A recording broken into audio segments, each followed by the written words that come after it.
ସୁଭଦ୍ରା ଯୋଜନାରେ ମିଳିବ 500 ଟଙ୍କାର ବୋନସ। ଶୁକ୍ରବାର ଉପମୁଖ୍ୟମନ୍ତ୍ରୀ ପ୍ରଭାତୀ ପରିଡ଼ା ଏହା କହିଛନ୍ତି।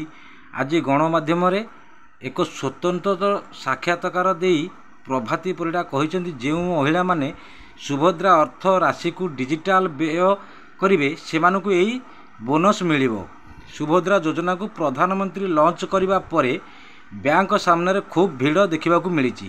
ଓଡ଼ିଶାରେ ସାଧାରଣ ଜନତାଙ୍କୁ ଆଶ୍ୱସ୍ତ କରି କହିଛନ୍ତି, ସୁଭଦ୍ରା ଯୋଜନାର ଆକାଉଣ୍ଟକୁ ଯାଉଥିବା ଟଙ୍କା ଆପଣମାନଙ୍କର ସରକାର ତା ଉପରେ ସୁଧ ନେବେ ନାହିଁ କିମ୍ବା ଫେରାଇବେ ନାହିଁ।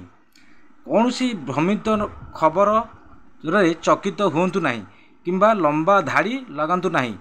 ଯାହା ଆପଣଙ୍କ ଆକାଉଣ୍ଟକୁ ଯାଇଛି ଯେତେବେଳେ ଚାହିଁବେ ଖର୍ଚ୍ଚ କରିପାରିବେ। ଡିଜିଟାଲ ଖର୍ଚ୍ଚ କଲେ ଆଉ 500 ଟଙ୍କା ବୋନସ ହିସାବରେ ମିଳିବ।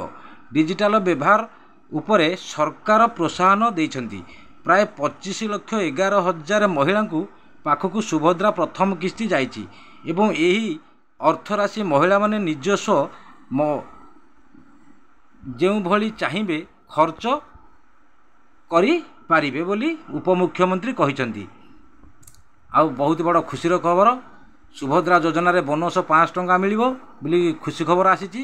ଆଉ ଉପମୁଖ୍ୟମନ୍ତ୍ରୀ ପ୍ରଭାତୀ ପରିଡ଼ା କହିଛନ୍ତି, ଯେଉଁମାନେ ଡିଜିଟାଲରେ ଖର୍ଚ୍ଚ କରିପାରିବେ ସେମାନଙ୍କୁ ବୋନସ 500 ଟଙ୍କା ମିଳିବ। ଆଉ ଯଦି ଭିଡ଼ିଓଟି ଭଲ ଲାଗିଥାଏ ଗୋଟେ ଲାଇକ୍, ସବସ୍କ୍ରାଇବ୍ କରିବେ, ବେଲ୍ ଆଇକନକୁ ଦବାଇ ଅଲ୍ ଉପରେ କ୍ଲିକ୍ କରିବେ। ରହିଲି, ନମସ୍କାର, ଜୟ ଜଗନ୍ନାଥ।